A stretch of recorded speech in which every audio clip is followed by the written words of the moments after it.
Now, in order to fetch system information via a CLI or a command line interface, if, for example, you happen to be using Windows Server or you're connecting remotely to another machine, or you simply do not have access to tools, for example, in Windows. To get to this window, you have to right-click on the Start menu and click on Terminal Admin. And as you can see, I already have this open. And here we're going to be typing the following commands, which of course I will include in the description. The first one would be to actually search for the latest version of PowerShell. Of course, right now I have it updated to the latest version. So I'm going to paste in this command, winget search Microsoft.PowerShell. And in order to update the PowerShell to the latest version, I'm going to paste in this command. So for me, no available upgrade was found. Okay, now in order to clear up the command line, if you feel that it is getting a bit cluttered or cumbersome for you visually, of course you can just also zoom out by holding Control and pressing minus on your keyboard, or plus. Alternatively, if you want to zoom in, you can just type in the clear command. This is similar to Linux if you're familiar with that. And in order to get operating system information, we are going to be using this command, Get-WmiObject class Win32 operating system. And it's going to fetch some basic system information. And in order to fetch BIOS information, you can type in the following command. Okay, as you can see, I have a 3.10 BIOS version. This is because I'm using a dedicated ROG system.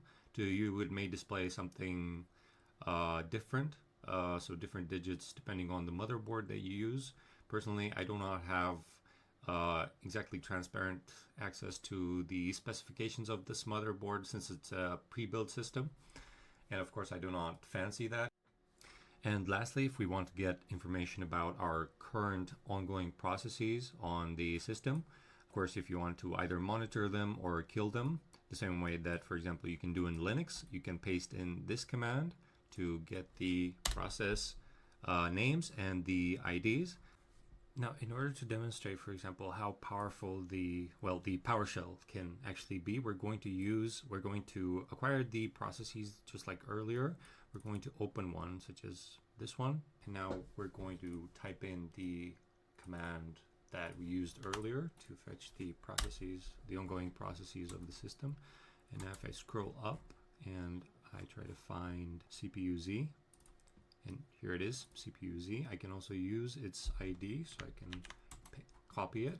And then we are going to use the following command, where here we have specified as an option that we want to select the ID of a process and then forcefully close it. And here is, of course, the ID of CPU-Z that we've identified earlier. And now if we press enter, you can see that the application is shut down.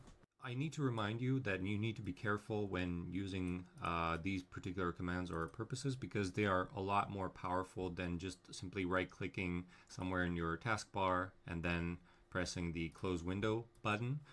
Any commands, which of course we will cover, that are intended for system administration, killing processes, killing zombie processes, and so on and so forth.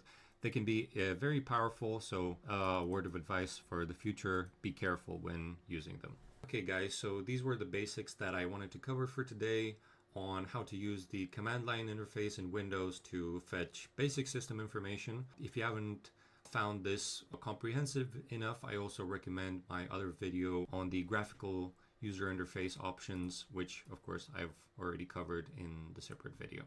So thank you very much for watching, and I will catch you in the next one.